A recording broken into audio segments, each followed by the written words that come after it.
अगर सत्संग सुनते रहोगे तो कुछ भी विपदा आएगी आपके ऊपर जी महाराज। तो वो सत्संग ही साथ देगा आपका। तो जो धुंधली थी वो बहुत लड़ाई करती थी जी। अगर लड़ाई नहीं करे वो एक दिन तो उसका खाना नहीं पचता था। जी। बोले मुझे भगवान का साक्षात्कार नहीं, मुझे तो पुत्र की प्राप्ति चाहिए। पुत्र चाहिए मुझे। तो संत ने उसकी मस्तिष्क की रेखा देखी जी। और कहा कि तुम इस जन्म की बात कर रहे हो, तुम्हारे तो 7 जन्म तक कोई पुत्र नहीं है। मेरा नाम धुंधली तो मेरे पुत्र का नाम धुंधकारी। जी। ठीक है भगवान, तुम जो कहती हो वही सही। सब घर के बर्तन वर्तन सब बेच दिए उसने, वैश्याओं के नाच में इतना पैसा था वो भी लगा दिया, सब लगा दिया। अब माता से कह रहा है कि तू बता तेरा पति कहाँ धन गाड़ के गया है। उनके यहाँ धन गड़ा था। तो माता जी बोली मैं नहीं बताऊंगी। तो नहीं बताएगी तो वो केवला लाया, वो लकड़ी में केवला लगा था, वो जल रही थी, चूल्हे से निकाल के लाया और वही मारी उसने उसको, अपनी माँ को। अगर सत्संग सुनते रहोगे तो कुछ भी विपदा आएगी आपके ऊपर जी महाराज, तो वो सत्संग ही साथ देगा आपका। सत्संग सुनने से वो विपदा मतलब कि हम पर हावी नहीं हावी तो होगी वो बहुत, लेकिन आपने अगर सत्संग किया होगा, सत्संग को श्रवण किया है तो वो सत्संग ही आपका साथ देगा। कोई ना कोई बात हमने कही, जैसे कि आपको कुछ मन में हो रहा है, उसके बाद मैंने कहा ऐसा ऐसा, मैंने समझाया आपको, अपने आप गुरुजन के पास गए, बड़े लोगों के पास गए, आपने बताया तो उनने आपको समझाया, शांति हो गई। सत्संग ही तो हुआ ये आपका। बिल्कुल। इसलिए हमारे भागवत जी में धुंधली और उनका प्रसंग है धुंधकारी का जी। और तो पंडित जी थे, पंडित जी बोले उनके कोई संतान नहीं थी जी। तो जो धुंधली थी वो बहुत लड़ाई करती थी जी। अगर लड़ाई नहीं करे वो एक दिन तो उसका खाना नहीं पचता था जी। तो एक बार वो गई, लड़ाई नहीं हो रही थी तो अपनी गई बगल वाली पड़ोसन बोली बहन थोड़े हाथ में केवला दे दो। आप केवला दे देंगे हाथ जल जाएंगे, हाथ जल जाएंगे तो लड़ाई हो जाएगी जी। उसने दे दिए तो लड़ाई हो गई। अब वो लड़ाई करती रहती। जब जी पंडित जी अब बोले अब कुछ नहीं, अब तो मैं जाऊंगा वन में और जब तक पुत्र की प्राप्ति नहीं करूंगा तब तक मैं घर लौट के नहीं आऊंगा। तो पंडित जी गए वन में, वन में एक संत का दर्शन जी। ब्राह्मण रो रहे हैं पंडित जी। तो संत आए, बोले क्यों रो रहा है, आजा मेरी शरण में, मैं तेरे भगवान का साक्षात्कार कराऊंगा, आजा। तो बोले मुझे भगवान का साक्षात्कार नहीं, मुझे तो पुत्र की प्राप्ति चाहिए, पुत्र चाहिए मुझे। तो संत ने उसकी मस्तिष्क की रेखा देखी जी। और कहा कि तुम इस जन्म की बात कर रहे हो, तुम्हारे तो 7 जन्म तक कोई पुत्र नहीं। नहीं महाराज, नहीं महाराज, ऐसा नहीं, ऐसा नहीं, आपने तो आग में घी डाल दिया। मैं तो सोच रहा था इसी जन्म में नहीं, आप कह रहे 7 जन्म में नहीं है तुम्हारे संतान। अगर मुझे अभी इसी समय संतान नहीं मिले तो मैं आपके सामने ही प्राण त्याग दूं। तो संत तो घबरा गए, अरे अरे भाई हम सोच रहे थे इसका कल्याण हो जाएगा, भगवान का नाम जप कराऊंगा, इसका कल्याण हो जाएगा। अगर मैंने अगर इसने मेरे सामने अपनी हत्या कर दी तो मेरे ऊपर तो ब्रह्म हत्या का पाप लग जाएगा।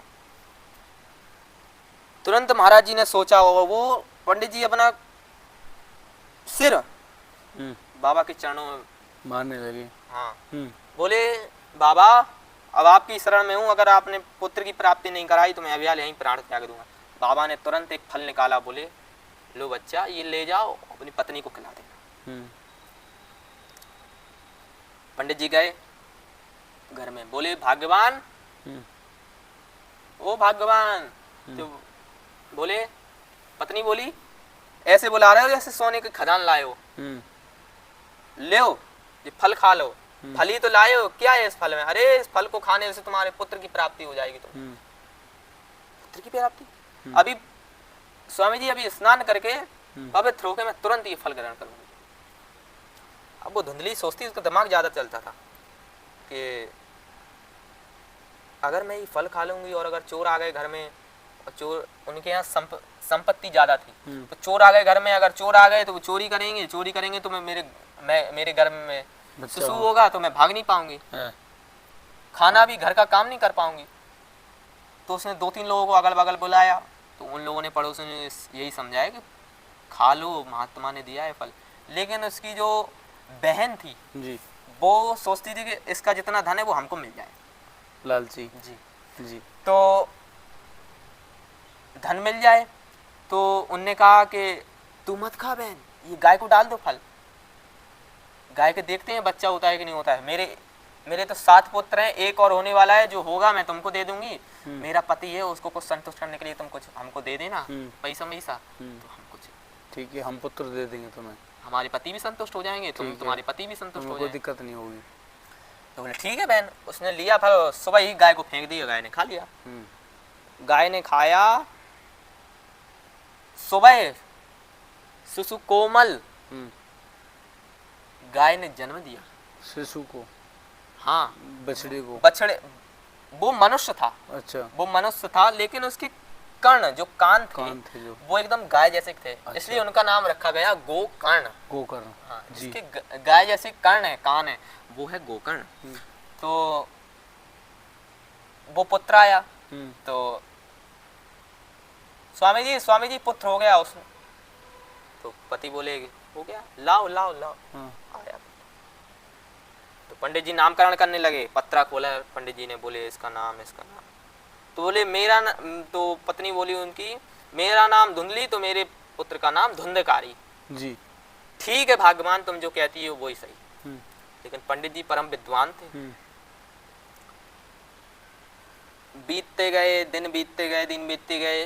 गोकर्ण जी काफी पढ़ाई करने लगे, खूब शास्त्रों का पठन पाठन, उस पे पहुंचे, वो पद पे। और जो धुंधकारी था वो वैश्याओं का नाच गाना और ये मदिरा पान करना, ये सब इन चीजों में लग गया, व्यसन में। तो 3-4 दिन हुए तो उनने कहा अपनी माताजी से, सब घर के बर्तन वर्तन सब बेच दिए उसने। वैश्याओं के नाच में इतना पैसा था वो भी लगा दिया, सब लगा दिया। अब माता से कह रहा है कि तू बता तेरा पति कहाँ धन गाड़ के गया है। उनके यहाँ धन गड़ा था। तेरा धन कहाँ गाड़ के गया है। तो माताजी बोली मैं नहीं बताऊंगी। तो नहीं बताएगी। तो वो केवला लाया, वो लकड़ी में केवला लगा था, वो जल रही थी, चूल्हे से निकाल के लाया और वही मारी उसने उसको, अपनी माँ को। पंडित जी भी परेशान हो गए। अब पंडित जी ने सत्संग का लाभ लिया तो वो महात्माओं के साथ चले गए। अब देखो सत्संग का कितना बड़ा लाभ है। वो महात्माओं के साथ चले गए, उनका जीवन बच गया। और रात के ही करीब 12 बजे माता जी ने कुआं में छलांग लगाकर अपना प्राण त्याग दिया। और माता जी श्राप दे के गई, जिस लकड़ी को तूने मुझे मारा है वही लकड़ी के केवला तेरे मुंह में भर भर के तुझको मारेंगे। ठीक है। तो वहां गए। एक बार राजा के यहाँ नीलमणि होती है, नीलमणि आई तो वैश्याओं को घर में बैठा ले था। वो बोले रानियों तुम्हारे लिए मैं आज नीलमणि चोरी करके लाऊंगा। वो गया राजा के यहाँ, नीलमणि चोरी करके लाया। वैश्याओं ने सोचा रात को अगर ये पकड़ा गया तो ये हमको भी पकड़ा देगा, खुद भी पकड़ जाएगा। चलो नीलमणि तो अपन ले ही चले, इसको मार डाले रात में। अब जब सो रहा था नशे में मदिरा पान करके, तो वही केवला की लकड़ी लाई और मारने लगी है। तो वो चिल्ला रहा था, वही केवला की लकड़ी तोड़ी, उसी के मुंह में भर दी है वो, और गड्ढा कोड़ा वहीं रात में, गड्ढे में गाड़ दिया। और वहाँ से अब गोकर्ण जी आए अपनी पढ़ाई करके सब। गोकर्ण जी ऐसे घर में लेटे, साफ किया, बोले सब लोग कहाँ गए। चले गए कहीं यात्रा में होंगे। साफ किया घर। जब गोकर्ण जी रात को लेटे तो भैंस, गाय, बछड़ा, इतना भयानक प्रेत हुआ। वो इतना भयानक प्रेत कुछ कहा ना जाए। धुंधकारी। तो गोकर्ण जी ने मंत्र का आह्वान करके जल का छींटा मारा। वो आज हम लोग भी मंत्र, जैसे कोई प्रेत आ जाए हम लोग के सामने तो आज हम लोग छींटा मार के उससे पूछ सकते हैं क्या है तुम्हारा। जी जी। तो उनने छींटा मार के पूछा तुम कौन हो। तो बोले मैं आपका ही भाई धुंधकारी हूँ।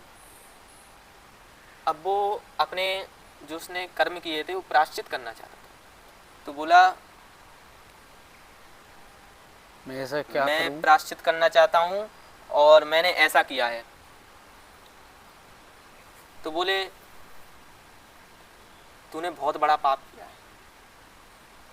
तो बोले मैं कल संतों से चर्चा करके तुम्हारी स्थिति को समझाकर और समझकर सब कल बैठता हूँ यहाँ।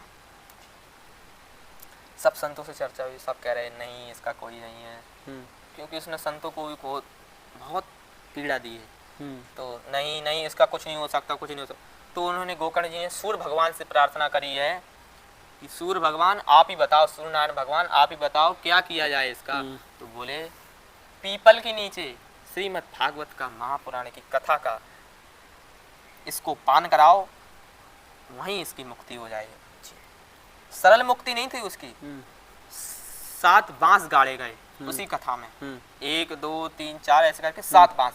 और जैसे पहली कथा होती तो पहले बांस में आके धुंधकारी विराजमान होके कथा सुनता, तो पहला बांस चटक जाता, पूरा फट जाता। दूसरे दिन दूसरा, तीसरे दिन तीसरा, चौथे दिन ऐसे 7 बांस फट गए। और 8वें दिन श्री भगवान का विमान आया, उसमें भगवान के पार्षद बैठे थे, वो आके गोकर्ण जी को गले लगाया। गोकर्ण जी आपने तो अपने भाई की मुक्ति कर दी। विमान में बैठाल के पार्षद लोग ले गए। तो जो भक्तगण भी सुन रहे थे उसमें कथा, तो उनको क्यों नहीं ले गए भगवान?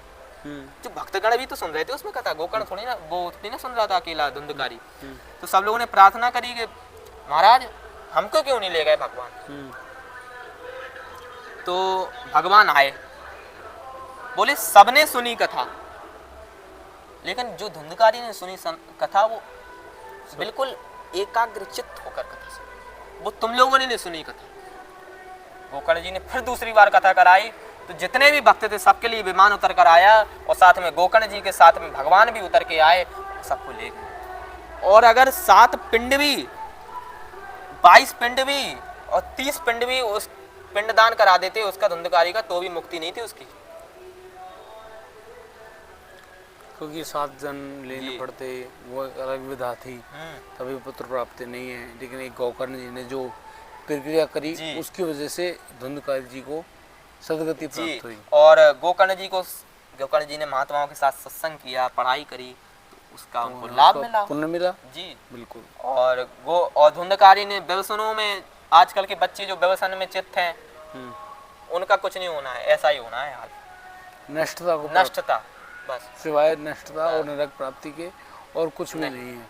यदि सदगति और अच्छा कुल, अच्छा स्वर्ग चाहिए तो आपको सन्मार्ग पे चलना पड़ेगा। हम लोग जो तपस्या करते हैं जी, ना हम लोगों को स्वर्ग जाना है, ना नरक जाना है जी, ना बैकुंठ जाना है, हम लोग को भगवान के चरणों में जाना है। हम लोग का जन्म ना हो, बहुत प्राप्ति जी, हम तो साकेत धाम जाना चाहते हैं। जो संत लोग होते हैं वो फिर से जन्म नहीं लेते। जैसे कलयुग आएगा, अभी कलयुग चरम सीमा पर आएगा, अगर उन लोगों की जरूरत पड़ेगी तो फिर आएंगे। पार्षद हैं वो तो, ठाकुर जी के पार्षद हो गए।